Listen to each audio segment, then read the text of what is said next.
Hi friends, நான் உங்களோட ருச்சிமா. மார்த்தாண்டம் நகரின் பரபரப்பான ஒரு பழைய தெருவின் மூலையில் இருந்தது அந்த விசித்திரமான வாட்ச் கடை. அங்கு எத்தனையோ கடிகாரங்கள் விற்றாலும் அதன் உரிமையாளர் வயதான மாறன் யாரிடமும் பேசாமல் அமைதியாகவே இருப்பார். அவரிடம் மற்ற கடிகாரங்களை விட முற்றிலும் மாறுபட்ட ஒரு பழங்காலத்து மரப்பெட்டி ஒன்று இருந்தது. அந்த பெட்டியின் மீது தேவைப்படுபவர்களுக்கு மட்டுமே திறக்கும் என்று ரகசியமாக எழுதப்பட்டு பூட்டப்பட்டிருந்தது. பல வருடங்களாக அந்த பெட்டி திறக்கப்படாமலேயே கடையின் ஒரு இருண்ட மூலையில் தூசு படிந்து கிடந்தது. ஒரு நாள் காலை கண்களில் ஏதோ ஒரு தேடலோடு ஏமாற்றத்தோடு ஒரு இளம்பெண் அங்கு வந்தாள். அவள் பெயர் கவிதா. தன் வாழ்க்கையில் எல்லாவற்றையும் இழந்து விட்டதாக நினைத்து இருந்தாள் அவள். மாறன் அவளை ஏறிட்டு பார்த்து மெதுவாக அந்த விசித்திரமான மரப்பெட்டியை நோக்கி கை காட்டினார். கவிதா குழப்பத்துடன் அந்த பெட்டியின் அருகில் சென்று அதன் மீது இருந்த பூட்டை தொட்டாள். ஆச்சரியமாக அவள் கைப்பட்ட அந்த நேரத்திலேயே அந்த பூட்டு தானாகவே சத்தமில்லாமல் திறந்து கொண்டது. அதனுள் எந்த நகையோ அல்லது பணமோ இல்லை. மாறாக ஒரு சிறிய கண்ணாடி பாட்டில் இருந்தது. அந்த பாட்டிலுக்குள் ஏதோ ஒரு நீல நிற திரவமும் ஒரு குறிப்பும் அழகாக வைக்கப்பட்டிருந்தது.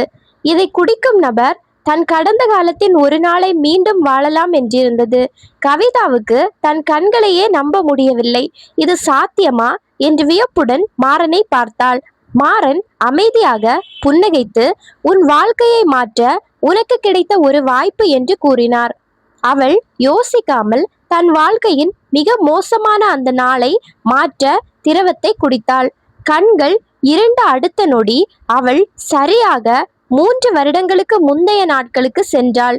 அவள் தன் கணவருடன் முதலில் ஒரு புதிய தொழில் தொடங்க ஆசைப்பட்டு முடிவெடுத்த நாள் அது. கடந்த காலத்தில் அந்த தொழிலில் அவர்கள் தங்களின் மொத்த பணத்தையும் முதலீடு செய்து ஏமாந்து போயிருந்தனர். அந்த ஒரு தவறான முடிவால் தான் அவளுடைய தற்போதைய வாழ்க்கை இவ்வளவு தூரமாக மாறியிருந்தது. இப்போது அல்காரிதம் போல காலம் அவளுக்கு கடந்த காலத்தை மாற்றும் ஒரு அரிய வாய்ப்பை தந்தது. அவள் உடனடியாக தன் கணவரிடம் ஓடி சென்று இந்த தொழிலில் முதலீடு செய்ய வேண்டாம் என்றாள். அவள் வார்த்தையை கேட்டு அவளது கணவனும் அந்த பேராசை பிடித்த ஒப்பந்தத்தில் கையெழுத்திடாமல் மறுத்துவிட்டான். கடந்த காலம் வெற்றிகரமாக மாறிய மகிழ்ச்சியில் கவிதா கணப்பொழுதில் மீண்டும் தற்காலிகத்திற்கு திரும்பினாள். கண் விழித்து பார்த்தபோது அவள் மார்த்தாண்டத்தில் உள்ள தன் சொந்த பெரிய வீட்டில் நின்றிருந்தாள். அவள் நினைத்தது போலவே கடந்த கால தவறு திருத்தப்பட்டு இப்போது அவள் பெரும் பணக்காரியாக இருந்தாள். பண கஷ்டங்கள் எல்லாம் தீர்ந்து விட்டதால் அவள் முகம் அளவற்ற மகிழ்ச்சியிலும் பெருமையிலும் பிரகாசித்தது. ஆனால் அந்த மகிழ்ச்சி சில நிமிடங்களுக்கு மேல் அவளிடம் நிலைத்து நீடிக்கவில்லை என்பதுதான் சோகம். அவள் வீட்டை சுற்றி பார்த்தபோது அங்கு அவளுடைய செல்ல பிராணிகளான பூனைகளோ பறவைகளோ இல்லை. அவள் ஆசையாக வளர்த்த தோட்டத்தில் ஒரு செடி கூட இல்லாமல் வறண்டு பாழாய் கிடந்தது. அதைவிட கொடுமையாக அவளுடைய கணவன் அவளிடம் அன்பாக பேசாமல் ஏதோ ஒரு அந்நியனைப் போல பார்த்தான். படம் மட்டுமே நிறைந்த அந்த பெரிய வீட்டில் நிம்மதியும் பாசமும் முற்றிலும் காணாமல் போயிருந்தது. அதிர்ச்சியடைந்த கவிதா உடனடியாக தன் கணவனின் கைகளை பிடித்து, என்ன ஆச்சு என்று கதறினாள். அவனோ கையை உதறிவிட்டு, நாம் பணக்காரர்களாக இருக்கலாம், ஆனால் நம்மிடம் அன்பு இல்லையே என்றான். அப்போதுதான் அவளுக்கு புரிந்தது, கடந்த காலத்தில் அவர்கள் அந்த நஷ்டத்தை சந்திக்காததால் பல விஷயங்கள் மாறின. அந்த பழைய வாழ்க்கையில் பணமில்லாத கஷ்ட காலத்தில் அவர்கள் ஒருவருக்கொருவர் துணையாக நின்று பழகியிருந்தனர். வறுமையின் போதுதான் அவர்கள் ஒன்றாக சேர்ந்து தோட்டம் அமைத்து பறவைகளை வளர்த்து மகிழ்ந்திருந்தார்கள். கஷ்டங்கள் தந்த முதிர்ச்சியும் தோல்விகள் கொடுத்த அனுபவமும் தான் அவர்களை ஒரு நல்ல மனிதர்களாக மாற்றியிருந்தது. இப்போது கஷ்டமே இல்லாமல் எளிதாக கிடைத்த பணம் அவர்களின் மனதிற்குள் ஈகோவையும் தூரத்தையும் வளர்த்திருந்தது. தவறை திருத்துகிறேன் என்று நினைத்து தன் வாழ்க்கையின் உன்னதமான அன்பையே அவள் இழந்துவிட்டாள். கண்ணீர் மல்க கவிதா மீண்டும் அந்த பழைய வாட்ச் கடைக்கு ஓட்டமும் நடையுமாய் ஓடினாள். மாறன் கடையில் அதே நாற்காலியில் அமர்ந்து கடிகாரத்தின் முட்களை சரி செய்து கொண்டிருந்தான். ஐயா, எனக்கு இந்த பணக்கார வாழ்க்கை வேண்டாம், என் பழைய கஷ்ட வாழ்க்கையே போதும் என்றாள். கடந்த கால தவறை மாற்றியதால் என் கணவனின் அன்பையும் என் சந்தோஷத்தையும் இழந்துவிட்டேன் என அழுதாள். மாறன் அவளை பார்த்து, காலத்தின் விதியை மாற்ற நினைப்பது மனிதனின் ஆகப்பெரிய பேராசை என்றார். ஒவ்வொரு வழியும் ஒரு காரணத்தோடுதான் மனித வாழ்க்கையில் அல்காரிதம் போல எழுதப்படுகிறது என்றார். எனக்கு மீண்டும் ஒரு வாய்ப்பு தாருங்கள், நான் என் பழைய வறுமைக்கே செல்கிறேன் என்று கெஞ்சினாள். அவள் தவிப்பை பார்த்த மாறன் பெட்டியிலிருந்து மற்றொரு சிவப்பு நிற திரவ பாட்டிலை எடுத்தார். இது உன்னை மீண்டும் உன்னுடைய நிஜமான கஷ்டங்கள் நிறைந்த தற்காலத்திற்கே கொண்டு சேர்க்கும் என்றார் மாறன்.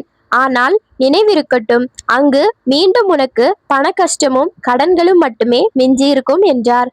கவிதா சற்றும் யோசிக்காமல், எனக்கு அன்பும் நிம்மதியும் உள்ள அந்த வாழ்க்கையே போதும் என்றாள். சிவப்பு திரவத்தை குடித்த அடுத்த நொடி அவள் உடல் மீண்டும் ஒரு முறை காற்றில் மிதந்து போனது. கண் திறந்து பார்த்தபோது அவள் மீண்டும் அந்த பழைய தூசு படிந்த வாட்ச் கடையிலேயே நின்றிருந்தாள். அவள் கைகளில் அந்த மரப்பெட்டி இருந்தது. ஆனால் அது இப்போது பழையபடி பூட்டப்பட்டிருந்தது. அவள் தன் ஆடைகளையும் கைகளையும் பார்த்துவிட்டு தான் பழைய நிலைக்கு வந்துவிட்டதை உணர்ந்து நிம்மதியடைந்தாள். அவசரமாக தன் வாட்ஸ்அப் மற்றும் போனை எடுத்து பார்த்தாள். கடன்கள் அப்படியேதான் இருந்தன.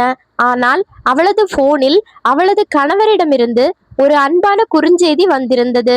சாப்பிட்டாயா கவி? கவலைப்படாது, இந்த வாரம் நம் கடன்களை அடைக்க வழி கிடைத்துவிடும் என்றிருந்தது. அவள் கண்களில் இருந்து ஆனந்த கண்ணீர் வழிந்தோட வேக வேகமாய் தன் வீட்டை நோக்கி நடந்தாள். வீட்டு வாசலில் அவள் வளர்க்கும் பூனைகள் அவளை கண்டதும் ஓடி வந்து கால்களில் உரசி விளையாடின. அவள் ஆசையாக வளர்த்த கத்தரி மற்றும் மிளகாய் செடிகள் தோட்டத்தில் பசுமையாக காட்சியளித்தன. வறுமை இருந்தாலும் அந்த வீட்டில் வாழ்வதற்கான அர்த்தமும் எல்லையற்ற அன்பும் நிறைந்திருப்பதை அவள் உணர்ந்தாள். தோல்விகளும் கஷ்டங்களும் தான் மனிதனை செதுக்கும் உண்மையான சிற்பிகள் என்பதை அவளது மனம் ஏற்றுக்கொண்டது. அவள் தன் கணவனை கட்டிப்பிடித்து, நாம இருவரும் சேர்ந்து இந்த நிலைமையை மாற்றுவோம் என்று கூறினாள். அடுத்த சில நாட்களில் கவிதா தன் கஷ்டங்களை நினைத்து முடங்கி போவதை முற்றிலும் நிறுத்தினாள். கடந்த காலத்தை மாற்ற நினைப்பதை விட நிகழ்காலத்தில் உழைப்பதே சிறந்தது என்று முடிவு செய்தாள்.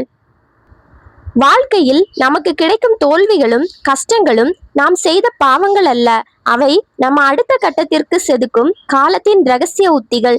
கடந்த கால தவறுகளை திருத்த நினைப்பது நாம் இன்று கற்றுக்கொண்ட பாடங்களை அழிப்பதற்கு சமம். நிஜமான மகிழ்ச்சி என்பது கஷ்டங்களே இல்லாத வாழ்க்கையில் இல்லை, வரும் கஷ்டங்களை அன்பானவர்களோடும் பகிர்ந்து கொள்வதில், அதை உழைப்பால் வெல்வதில்தான் இருக்கிறது. நிகழ்காலத்தை நேசிப்பவனுக்கே காலம் எப்போதும் வசப்படுகிறது. இந்த ஸ்டோரி உங்க எல்லாருக்கும் கண்டிப்பா பிடிச்சிருக்கும் அப்படின்னு நான் நம்புறேன். அப்படி உங்களுக்கு பிடிச்சிருந்துச்சு அப்படின்னா கண்டிப்பா சேனலை சப்ஸ்கிரைப் பண்ணி வச்சுக்கோங்க. உங்க ஃப்ரெண்ட்ஸ் ஃபேமிலி எல்லாருக்கும் இந்த வீடியோவை ஷேர் பண்ணி விடுங்க. இனி ஒரு அடுத்த வீடியோல சந்திக்கலாம். அதுவரையிலும் பாய்.